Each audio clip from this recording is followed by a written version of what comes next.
ಈ ಬಿಡದಿ ಪ್ರಾಜೆಕ್ಟ್ ಅಲ್ಲಿ ನಮ್ದು ಯಾವುದನ್ನು ಕೂಡ ಕಿಂಚತ್ತು ಪಾತ್ರ ಇಲ್ಲ. ಇದೆಯಾ ನಮ್ದು?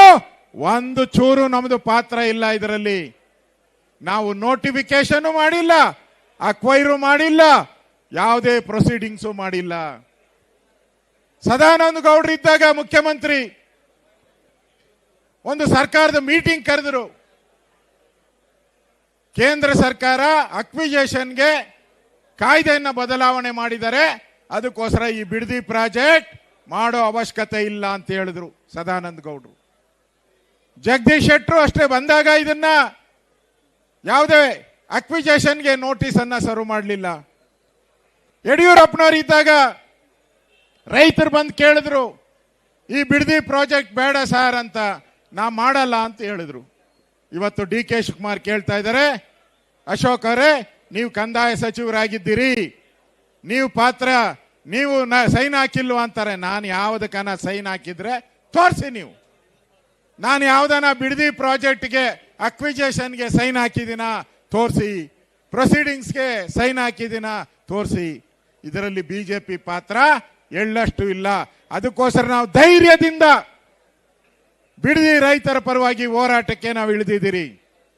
ಸನ್ಮಾನ್ಯ ಕುಮಾರಸ್ವಾಮಿ ಅವರು ಅಷ್ಟೇ, ಅವರು ಅಕ್ವಿಜೇಷನ್ ಮಾಡಿಲ್ಲ, ಪ್ರೊಸೀಡಿಂಗ್ಸ್ ಅಷ್ಟೇ ಮಾಡಿದ್ದವರು. ಅಕ್ವಿಜೇಷನ್ಗೆ ಅವರು ಅವಕಾಶ ಕೊಟ್ಟಿಲ್ಲ. ವಿಧಾನಸಭೆಯಲ್ಲಿ ಚರ್ಚೆ ಆದಾಗ ಕುಮಾರಸ್ವಾಮಿ ಅವರು ಹೇಳಿದ್ದಾರೆ, ರೈತರಿಗೆ ವಿರೋಧ ಆದಂತ ಬಿಡದಿ ಪ್ರಾಜೆಕ್ಟ್ ಅನ್ನ ನಾನು ಮಾಡಲ್ಲ ಅಂತ ಅಧಿವೇಶನದಲ್ಲೇ ಘೋಷಣೆ ಮಾಡಿದ್ದಾರೆ. ಇಷ್ಟಿದ್ರೂ ಕೂಡ ಡಿ ಕೆ ಶಿವಕುಮಾರ್ ಪದೇ ಪದೇ ಇದು ಕುಮಾರಸ್ವಾಮಿ ಕೂಸು ಅಂತಾರೆ. ಕುಮಾರಸ್ವಾಮಿ ಏನು ಅಕ್ವಿಜೇಷನ್ ನೋಟಿಸ್ ಕೊಟ್ಟಿದ್ರ?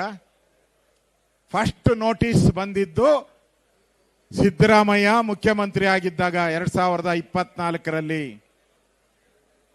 ಎರಡನೇ ನೋಟಿಸು ಸಿದ್ದರಾಮಯ್ಯ ಮುಖ್ಯಮಂತ್ರಿ ಆಗಿದ್ದಾಗ. ಈಗ ಹಣ ಕೊಡ್ತಾ ಇರೋದು ಡಿ ಕೆ ಶಿವಕುಮಾರ್ ಅವರು. ಅಂದ್ರೆ ಇದರಲ್ಲಿ ಪಾತ್ರ ಎಂಟೈರ್ ಕಾಂಗ್ರೆಸ್ ಅವ್ರದೇ ಪಾತ್ರ ಇದರಲ್ಲಿ. ಈಗ JDS ಅವ್ರ ಪಾತ್ರ ಅಂತಾರಲ್ಲ, ಅವ್ರ ಕೂಸು ಅಂತಾರಲ್ಲ, ಅವ್ರ ಕೂಸು ನೀವ್ಯಾಕೆ ಎತ್ಕೊಂಡಿದ್ದೀರಾ?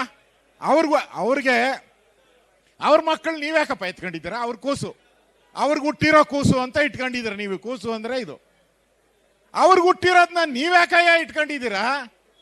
ನಾಚಿಕೆ ಆಗಲ್ಲ ನಿಮ್ಗೆ? ಅವ್ರ ಕೂಸು ನಿಮ್ ಕೂಸು ಎತ್ಕೊಳ್ರಿ. ಫಸ್ಟು ಕಾಂಗ್ರೆಸ್ ಕೂಸುಗಳು ಏನೇನವ ಅವು ಎತ್ಕೊಳ್ರಿ. JDS ಕೂಸ್ನ ಯಾಕೆ ತಗೊಳಕ್ ಹೋಗ್ತೀರಾ ನೀವು? ಇಲ್ಲ ಸಲ್ಲದ ಅಪಚಾರವನ್ನ ಕುಮಾರಸ್ವಾಮಿ ಅವ್ರ ಬಗ್ಗೆ ಮಾಡ್ತಾ ಇದ್ದೀರಾ. ಅವ್ರೇನ್ ಪ್ರಾಜೆಕ್ಟ್ ಮಾಡಬೇಕು ಅಂತ ಏನನ್ನ ಅಕ್ವೇರಿ ನೋಟಿಸ್ ಕೊಟ್ಟಿರ್ಲಿಲ್ಲ. ಬಿಜೆಪಿ ಸರ್ಕಾರ ಇದ್ದಾಗ ನಾವೇನಾದ್ರೂ ನೋಟಿಸ್ ಕೊಟ್ಟಿದ್ದೀರಾ? ನಾವೇನು ಕೊಟ್ಟಿಲ್ಲ. ಇದ್ರನ್ನ ಇವತ್ತು ಇದೇ ಬಿಡದಿ ಬಗ್ಗೆ ಅಸೆಂಬ್ಲಿಯಲ್ಲಿ ಚರ್ಚೆ ಆಯಿತು.